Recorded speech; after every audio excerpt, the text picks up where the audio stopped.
کو بری کرنے کا صاف مطلب یہ ہے، آپ 22 کروڑ لوگوں کو یہ پیغام دینا چاہتے ہیں کہ اس دھرتی کے اندر گستاخ رسول کے لیے اور عاشق رسول کے لیے تمام سرحدوں کو توڑ کر حل نکالا جا سکتا ہے۔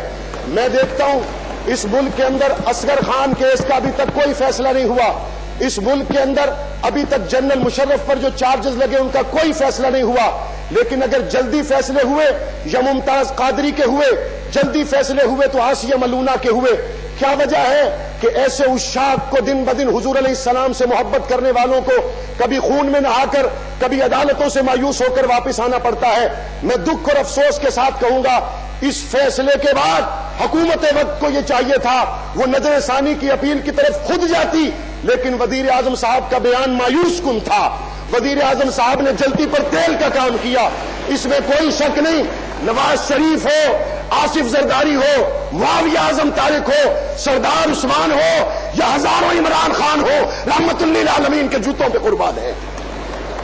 جب یہ بات طے ہے کہ نبی صلی اللہ علیہ وسلم کی عزت و عظمت سے بڑھ کر کوئی نہیں ہے، جب یہ بات طے ہے کہ پاک پیغمبر کی ناموس سے بڑھ کر اس کائنات کا کوئی مسئلہ نہیں ہے، جہاں پر نعت پڑھی گئی میرے نبی کی، جہاں پر تلاوت کی گئی قرآن مجید کی جو میرے نبی پہ اترا، لیکن جب پاک پیغمبر کی عزت کے لیے بات عدالت کا دروازہ کھٹکھٹایا گیا تو سوائے مایوسی کے کوئی چیز ہاتھ میں نہیں آئی۔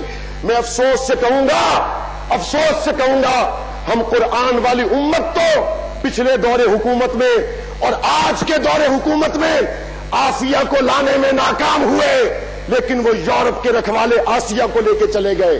کہاں چلی گئی مسلم امت؟ کہاں چلی گئی ہماری غیرت؟ شام میں مظلوم بہنوں کے لیے تو کوئی طیارہ نہیں آیا، عراق میں مظلوم بہنوں کے لیے تو کوئی طیارہ نہیں آیا، آسیہ کے لیے تو PIA کا اور پچھلے دور حکومت میں وزیر اعظم کا کوئی جہاز نہیں گیا۔ اور آج یورپ کے دلدادہ، انسانی حقوق کے علمبردار 22 کروڑ مسلمانوں کے جذبات سے کھیل کر اس ملعونہ کو واپس لے جا کے یہ بتانا چاہتے ہیں لا الہ الا اللہ کے نام پر بننے والے ملک کے اندر بھی محمد کی عزت کے قانون پہ کوئی سمجھوتا نہیں ہے۔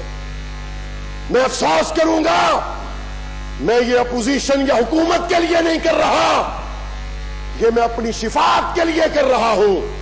خدا کی قسم جب میں آج کے حالات دیکھتا ہوں میرا دل پھٹتا ہے، میں رحمت للعالمین نبی کے سامنے قیامت میں کیسے پیش ہوں گا؟ میں رحمت للعالمین نبی کے سامنے کس منہ سے پیش ہوں گا جہاں پر تمام ان لوگوں کے حقوق تو ملے؟ میں افسوس سے کہوں گا جنہوں نے فیصل آباد بند کیا، کراچی بند کیا، پورا پاکستان بند کیا جمہوریت کے لیے، ان کو تو تانے دیے گئے۔ میں نے حسین کے نانے کے لیے آواز اٹھائی تو دہشت گرد ہو گیا، میں نے ابو بکر عمر کے پیر کے لیے بات کی تو سمیع الحق کا لاشا اٹھانا پڑا۔ میں یہ بات صرف رحمت للعالمین نبی کی شفاعت کو سامنے رکھ کے کر رہا ہوں، اور میں اگلی بات کروں گا جنہوں نے ناموس رسالت کے عنوان پر لاشیں گرائی، ملکی املاک کا نقصان کیا، توڑ پھوڑ کی ہے، ان کو ایسی سزا ملنی چاہیے کہ وہ عبرت کا نشان بنے، لیکن اس توڑ پھوڑ کی آڑ میں جو پاکستان کے کروڑوں پرامن عشاق مصطفیٰ نکلے تھے ان کے احتجاج کو نظر انداز نہ کیا جائے۔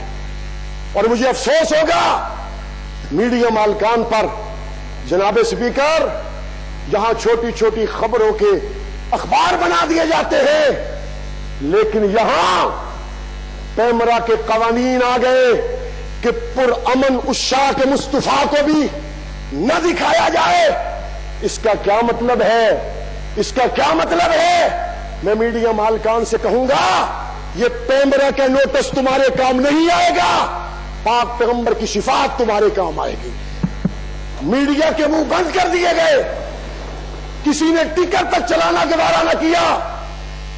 رحمت للعالمین کے عنوان پر بھی اگر آج قوم اس اضطراب میں مبتلا ہے تو مجھے ڈر ہے وہ وقت نہ آ جائے جب لوگوں کا ہمارے ملک کی عدالتوں سے مکمل طور پر اعتماد اٹھ جائے۔ میں اس حوالے سے ایک الگ الگ قرارداد لانا چاہتا تھا، لیکن میرے پاس الفاظ ختم ہو گئے۔ میں کون سی قرارداد لاؤں؟ میں کس دروازے پہ جا کے دستک دوں؟ میں نبی کی عزت کی بات کروں تو کہاں جا کر کروں؟ لیکن میں امید کروں گا کہ سپریم کورٹ نے 56 صفحات پر مشتمل جو فیصلہ لکھا ہے، کیا ذیلی عدالتوں کو وہ حقائق نظر نہیں آئے جو سپریم کورٹ کو نظر آئے؟ ذیلی عدالتوں نے سزائے موت کو باقی رکھا، بالائی عدالتوں نے ختم کر دیا۔ اس کا کیا مطلب ہے؟